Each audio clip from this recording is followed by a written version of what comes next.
This is a typical scene before dawn at one of Beijing's best hospitals. Hundreds of sick people anxiously waiting for the doors to open.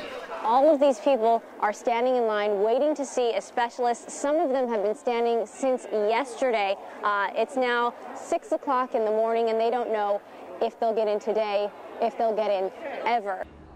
This is how difficult it can be to see the right doctor in China. Some patients hiring scalpers to stand in line for them, paying up to 20 times the price of a normal doctor's visit.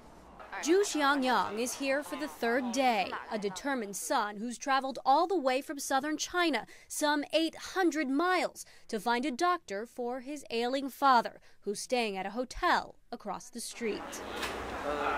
We just hope he can be cured, he says. When the doors open, it's a chaotic scene. Security guards don't want us to see. Many are turned away. There simply aren't enough doctors. But it's the Jews' lucky day. Okay, you're number 5. That's a good number, right?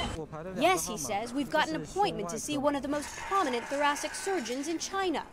He takes the good news across the street, where his father is resting in a local hotel. I just keep coughing, the 59-year-old says. Our local hospital isn't good enough, but my family can't lose me, so I chose to come here. It's just the way it is here, his children say. China has many people. It's no secret healthcare in China can be seriously limited. The life expectancy for the average Chinese person is just 73 years old, compared to 78 in the U.S. and 82 in Japan. While basic health care like vaccinations is easily accessible in China, higher-level care can be difficult, especially in rural areas. The Chinese government is investing $130 billion to improve the healthcare system, but doctors say it will take years to reform. People just, they can't access it, and when they do, they have nobody helping them to navigate, so they don't know where to turn to frequently. Turns out the Zhu family had to go to yet another hospital across town to get the necessary treatment. What have the doctors here told you? My father has late-stage lung cancer, he says. It spread to both lungs, his lymph nodes, and his bones.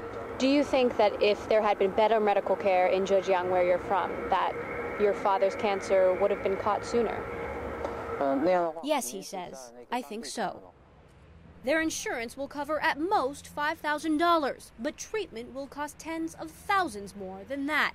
A massive burden for a son who's already walked a long road with only uncertainty ahead. Emily Chang, CNN, Beijing.